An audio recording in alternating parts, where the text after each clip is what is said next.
ચૈત્રી પૂર્ણિમાના હનુમાન જયંતીના પર્વની ભરૂચ શહેર જિલ્લામાં શ્રદ્ધા અને ભક્તિસભર માહોલમાં ઉજવણી કરવામાં આવી હતી.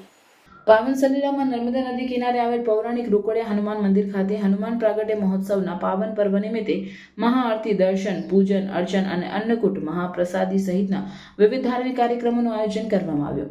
દર વર્ષે રોકડિયા હનુમાનજીના મંદિરે હનુમાન જન્મોત્સવના રોજ વિવિધ ધાર્મિક કાર્યક્રમોનું આયોજન કરવામાં આવે છે. ત્યારે હનુમાન જન્મોત્સવ નિમિત્તે પરમ પૂજ્ય શ્રી શ્રી શ્રી ગજરાઠ મહામંડલેશ્વર વર્તમાન પીઠાધીશ્વર સંઘાધિચાર્ય ઓમકારદાસજી મહારાજની પ્રેરણાથી મંદિરના મહંત રામદાસ મહારાજના સાનિધ્યમાં 56 ભોગનો અન્નકૂટ અને મહાપ્રસાદીનું આયોજન કરવામાં આવ્યું હતું, જેનો મોટી સંખ્યામાં હનુમાન ભક્તોએ લાભ લઈ ધન્યતા અનુભવી હતી.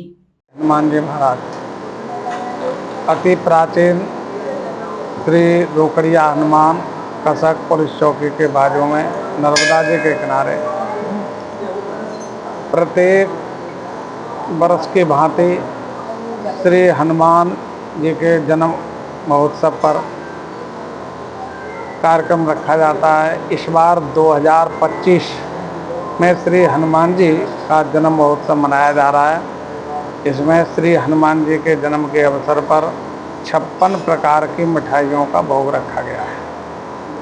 अतः सभी भक्तों से सूचित किया जा रहा है कि सभी आकर के हनुमान जी महाराज के दर्शन करें, आशीर्वाद प्राप्त करें, अपने जीवन को धन्य बनाएं. जय सिया राम, जय सिया राम.